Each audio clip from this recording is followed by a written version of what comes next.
Hello friends, welcome back to my channel. तो आज की इस वीडियो में मैं आपके साथ डिस्कस करने जा रही हूँ और शेयर करने जा रही हूँ प्रोफिशिएंसी इन इंग्लिश के इम्पॉर्टेंट एक्सरसाइजेस और एमसीक्यूज़।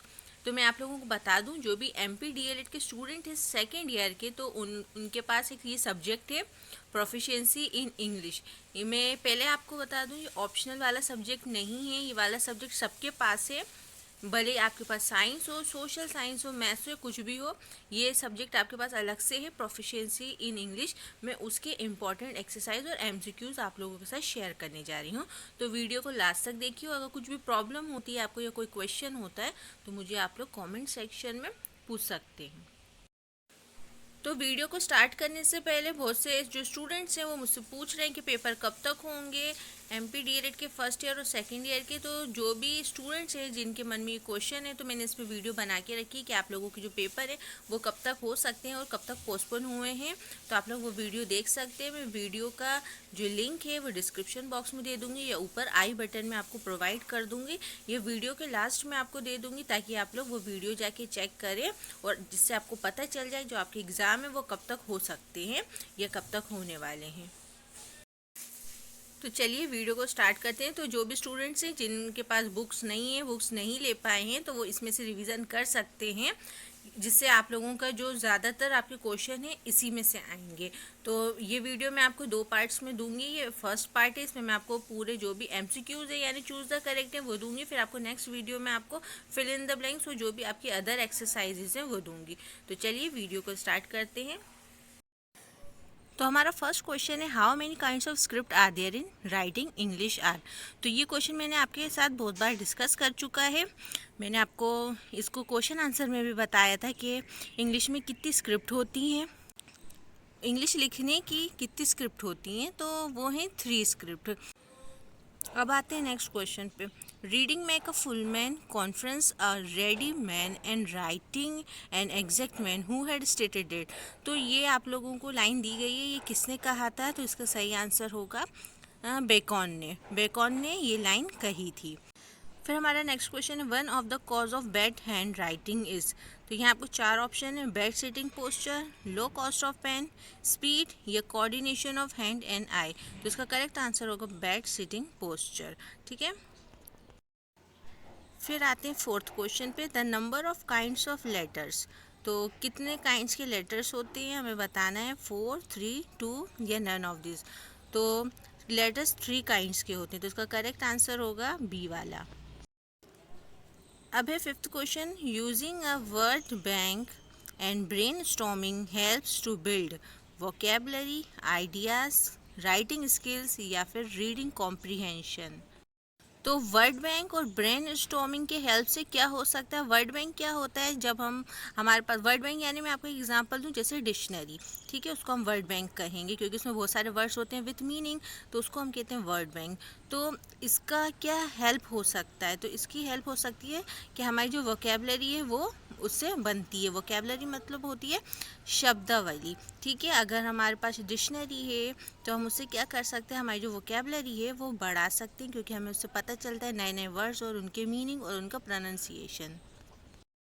अब आते हैं सिक्स क्वेश्चन पे, the creative writing is emotional appeal, point of view, expression of thoughts in an imaginative way या एकेडमिक राइटिंग।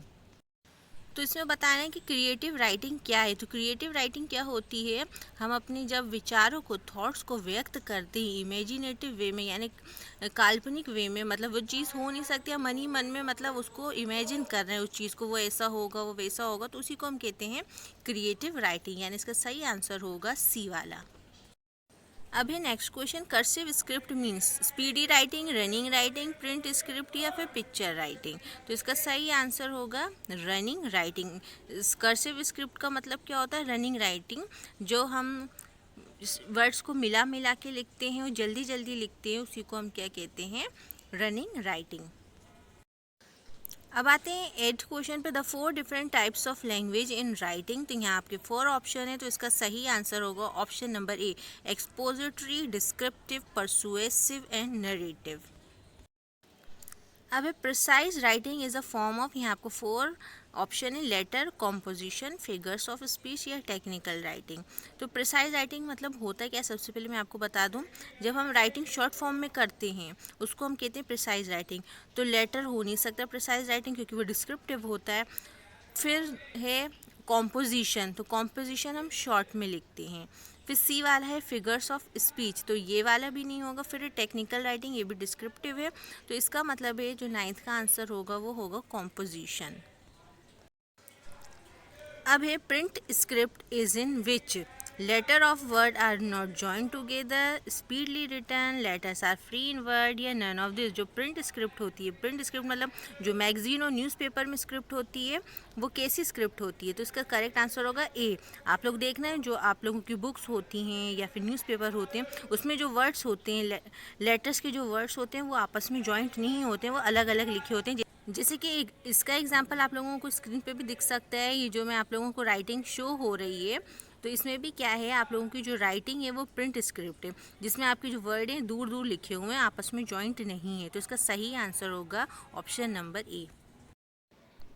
अब है aim of teaching reading is to, तो इसका आंसर होगा टू रीड विथ अंडरस्टैंडिंग। तो reading का main aim क्या होता है, बच्चों से रीडिंग करवाने का मेन एम होता है कि वो पढ़ने के साथ समझ भी सकें। तो मेन एम रीडिंग का यही है। तो इसका जो करेक्ट आंसर होगा वो होगा ऑप्शन नंबर बी। अब है next question, in intensive reading the presentation starts with. जो इंटेंसिव रीडिंग होती है उसमें प्रेजेंटेशन कैसे स्टार्ट होती है, यहाँ पर जो इंटेंसिव रीडिंग है मैंने आप लोगों को अपनी प्रीवियस वीडियो में डिटेल में बताया है कि इंटेंसिव रीडिंग क्या होती है। तो जिसने वो वीडियोस नहीं देखी हैं इंग्लिश की तो मैं लास्ट में आपको यहाँ पर दे दूँगी, तो आप लोग वहाँ पर जाके चेक कर लेना कि इंटेंसिव रीडिंग क्या होती है। तो इंटेंसिव रीडिंग का जो प्रेजेंटेशन है वो स्टार्ट कैसे होता है, मॉडल रीडिंग बाय टीचर, मतलब सबसे पहले क्या होता है टीचर पढ़ती है, बाद में फिर वो स्टूडेंट से पढ़ाती है। तो इसका करेक्ट आंसर होगा ऑप्शन नंबर डी। अब है loud reading enables the student, silent reading, power of expression, perfect pronunciation या नन ऑफ दिस। जब कोई भी स्टूडेंट लाउड रीडिंग करता है तो उससे उसका क्या इनेबल होता है, मतलब उसका क्या सही चीज़ हो जाती है, वो क्या कर सकता है। फिर लाउड रीडिंग से ऑप्शन नंबर ए तो इनकरेक्ट होगा, साइलेंट रीडिंग नहीं, पावर ऑफ एक्सप्रेशन भी नहीं हो सकता, सी है परफेक्ट प्रोनाउंसिएशन। जब कोई बच्चा लाउड रीडिंग करता है तो उसका जो प्रोनाउंसिएशन होता है वो करेक्ट होता है। जब कोई भी बच्चा लाउड रीडिंग करेगा तो टीचर उसको बताएगा नहीं इसको यहाँ पर ऐसे पढ़ना है, ठीक है, वो वर्ड्स को ऐसे प्रोनाउंस करना है। तो उसका करेक्ट ऑप्शन होगा ऑप्शन नंबर सी। अब words which are use in speaking, writing and understanding by learner is called. वो वर्ड्स जो स्पीकिंग, राइटिंग और समझने के लिए यूज़ होते हैं, जो लर्नर यूज़ करता है उसको हम क्या कहते हैं, तो उसको हम कहते हैं एक्टिव वोकेबलरी। तो फोर्थ का सही ऑप्शन है ऑप्शन नंबर डी। अब है fifth, the link which connects the word method and sentence. Word method और सेंटेंस को कनेक्ट करने का जो लिंक होता है उसको क्या कहा जाता है, तो ऑप्शन है आपका syllabic method, library reading, story method या फिर फ्रेज मेथड। तो इसका करेक्ट आंसर होगा option number D, phrase method. अब आ जाइए सिक्स्थ पे, while reading our eyes move dash. पढ़ते वक्त जो हमारी आँखें हैं वो कैसे मूव होती हैं, स्लोली, रैपिडली, हेस्टिली या फिर जर्की। तो इसका आंसर होगा जर्की। जर्की मतलब जैसे जैसे हम पढ़ते जाते हैं तो वही आँखें भी वहाँ पर वैसे वैसे क्या होती हैं, वो मूव होती जाती हैं, ठीक है, उसी को हम कहते हैं जर्की। तो फिर नेक्स्ट क्वेश्चन है, intensive reading less stress on mastery of. तो इसका करेक्ट आंसर होगा ए, ऑप्शन नंबर ए, यानी कि वर्ड। इंटेंसिव रीडिंग क्या होता है, सबसे ज़्यादा स्ट्रेस किस पे दिया जाता है, वर्ड्स पे। फिर है हमारा नेक्स्ट क्वेश्चन 8 वाला, word method is also known as. Word method को हम और क्या कहते हैं, ऑप्शन है आपके पास look and say method, global method, see and say method या ऑल ऑफ द अबव। तो इसका लुक एंड से मेथड भी है, ग्लोबल मेथड भी है और सी एंड से मेथड भी है। तो इसका मतलब है हमारा ऑप्शन नंबर डी है जो ऑल ऑफ द अबव, इसका यह ऑप्शन सही होगा। अब आ जाइए नेक्स्ट क्वेश्चन पे, rapid reading is generally called. Rapid reading को हम क्या कहते हैं, एक्स्ट्रा, एडिशनल, सप्लीमेंट्री या फिर सेकंड। तो इसको हम कहते हैं सप्लीमेंट्री, ठीक है, ऑप्शन नंबर सी। फिर हमारा नेक्स्ट क्वेश्चन है rapid reading dash the skill of doing silent reading. इसके 4 ऑप्शन है, रिफाइंस, सप्लीमेंट्स, आर्ग्यूमेंट्स या फिर डेवलप्स। तो इसका करेक्ट ऑप्शन होगा रिफाइंस। अब आ जाइए नेक्स्ट क्वेश्चन पर, there are dash kinds of reading. तो यहाँ पर आपको ऑप्शन है टाइम, 6, 7 या फिर 4। तो यहाँ पर आपको जो ऑप्शन नंबर ए है वो मिस प्रिंट है, तो ये 3 होना चाहिए था।